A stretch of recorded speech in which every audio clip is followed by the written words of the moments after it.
જિલ્લા નાયબ ખેતી નિયામક અને ખેતી વિસ્તરણ ટીમ દ્વારા ધારી તાલુકાના છલાલા સ્થિત મોહન સીડ્સ નામની પેઢીની આકસ્મિક મુલાકાત લેવામાં આવી હતી।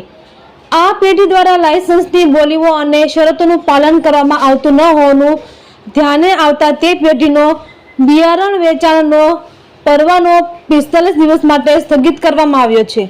મહત્વનું છે કે અમરેલી જિલ્લામાં એગ્રો ઇનપુટ ડીલરો બિયારણ, જંતુનાશક દવા કે ખાતર સહિતની ચીજ વસ્તુઓના વેચાણ સહિતના પરવાના ધરાવતા હોય તે તમામે સ્ટોક રજિસ્ટર, સ્ત્રોત પ્રમાણપત્ર સહિતના દસ્તાવેજો અને વિગતો અદ્યતન રાખવાના રહે છે। હાઇબ્રિડ કપાસ બોલગાડ માટે સરકાર દ્વારા નક્કી કરવામાં આવેલ નિયત ભાવ પ્રતિ પેકેટ ₹864 મુજબ જ તેનું વેચાણ કરવાનું રહે છે। ખેડૂતને કોઈ એક વેરાયટીની ખરીદી સાથે બીજી કોઈ વેરાયટીની ખરીદી ફરજિયાતપણે કરવા ફરજ પાડવી નહીં। માન્યતા વગરના બિયારણ, જંતુનાશક દવા કે ખાતર વેચાણ કરવું નહીં। આમ છતાં પણ જિલ્લામાં જો કોઈ આવું કૃત્ય કરતા હોવાનું ધ્યાને આવશે તો તેવા ઇસમો વિરુદ્ધ કડક કાર્યવાહી કરવામાં આવશે। રિપોર્ટર બિપિન રાઠોડ, છલાલા। જી સર, શું નામ છે, પોસ્ટ શું છે અને આજે જે ખેડૂત લક્ષીની માહિતી છે બિયારણ બાબતે શું કહેશો? એચ એ ત્રિવેદી, નાયબ ખેતી નિયામક વિસ્તરણ પોરબંદર ખાતે ફરજ બજાવું છું।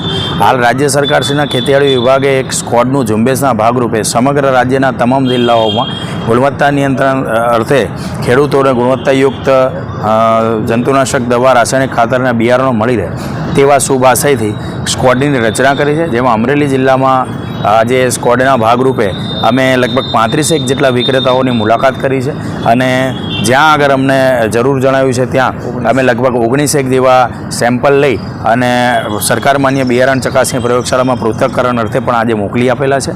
આની સાથે સાથે અમને 364 કિલોગ્રામ જેવો અંદાજિત બિયારણનો જથ્થો કે જેમાં ક્ષતિઓ અમને જણાઈ છે તે જથ્થાને અમે સ્ટોપ સેલ કરી માલને અટકાવી, વેચાણ થતો અટકાવી અને અંદાજિત 7.5 લાખ રૂપિયાની કિંમતનો જથ્થો અમે અટકાવી અને વિક્રેતાઓને નોટિસ આપીને એના ખુલાસા પૂછ્યા છે। ખુલાસાનો જવાબ આવ્યા બાદ એનું જે નીતિ નિયમ અનુસારની આગળની કાર્યવાહી કરવામાં આવશે। ખેડૂત મિત્રોને મારી વિનંતી છે કે જ્યારે પણ આ બિયારણની સિઝન ચાલુ થઈ છે, ખરીફ સિઝનમાં આ બિયારણ ખરીદો તો લોટ નંબરવાળું બિયારણ હોય, બોલગાડના માર્કાવાળું બિયારણ હોય, આ પાકા બિલથી બિયારણ ખરીદવાનો આગ્રહ રાખો। સાથોસાથ મિત્રો અધિકૃત વિક્રેતા પાસેથી જ આ બિયારણ ખરીદવાનો રાખો। જો ક્યાંય ગામડે ક્યાંયથી કોઈ એવી રીતે બિયારણ વેચતું હોય તો એની પાસેથી ના લો। આપણી આખી સિઝન છે એ બિયારણ છે, આપણો મૂળભૂત ઘટક છે। અત્યારે આપણી સિઝન આખી બિયારણ ઉપર છે તો એવું કોઈ બિયારણ તમે ના લો જેથી કરીને તમારે આખી સિઝન પસ્તાવાનો વારો આવે। એટલે તમામ ખેડૂત મિત્રોને મારી નમ્ર આગ્રહપૂર્વકની વિનંતી છે કે આ પાકા બિલથી અધિકૃત વિક્રેતા પાસેથી આ બિયારણ ખરીદવાનો આગ્રહ રાખો। વિક્રેતા મિત્રોને પણ મારી વિનંતી છે કે આપણે સાથે રહી અને સૌ સહભાગી થઈ અને તમામ ખેડૂત મિત્રોને ગુણવત્તાયુક્ત ખેતીલાયક ઇનપુટ્સ મળી રહે એ દિશામાં કામ કરીએ અને તમામ ખેડૂત મિત્રોને પણ આખી એમની સિઝન સારી જાય એવી હું સફળતા ઈચ્છું છું। ડુપ્લિકેટ બિયારણ જોવા મળે છે ખરું? હા, આજની અમારી મુલાકાત દરમિયાન અમે અંદાજિત 35 વિક્રેતાઓની મુલાકાત લીધી છે, પણ આજની મુલાકાત દરમિયાન સમગ્ર જિલ્લાના તમામ તાલુકાઓમાં ક્યાંય આવું અનિચ્છનીય બિયારણ કે ડુપ્લિકેટ બિયારણ કે બિન પ્રમાણિત બિયારણ આજે જોવા મળ્યું નથી। પરંતુ અમે જે 19 સેમ્પલ લીધા છે એમાં અમે શંકાસ્પદ તરીકે પણ સેમ્પલો સિલેક્ટ કરીને લીધા છે, એને સરકાર માન્ય બિયારણ ચકાસણી પ્રયોગશાળામાં મોકલ્યા છે। એનું પરિણામ આવેથી અમે કહી શકીએ કે આ બિયારણ ગુણવત્તાયુક્ત છે કે કેમ। સર, ચલાળા જે બની છે મોહન સીડ્સ નામની દુકાનની અંદર જે ઘટના બની શું છે? જો આ ચલાલામાં મોહન સીડ્સ પેઢીનો જે પરવાનો 45 દિવસ માટે સ્થગિત કરવામાં આવે છે એ ઘટના 19/5/2024ની છે।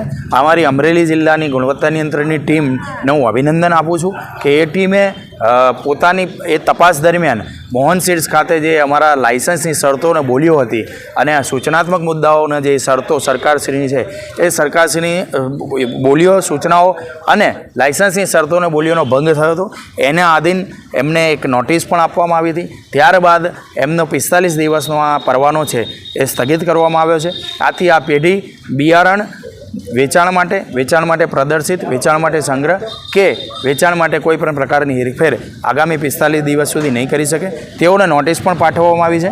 નોટિસનો સંતોષકારક ખુલાસો આવ્યા બાદ તંત્રને મતલબ અમારી ટીમને જો યોગ્ય ખુલાસો લાગશે તો આગળની ઘટતી કાર્યવાહી કરવામાં આવશે.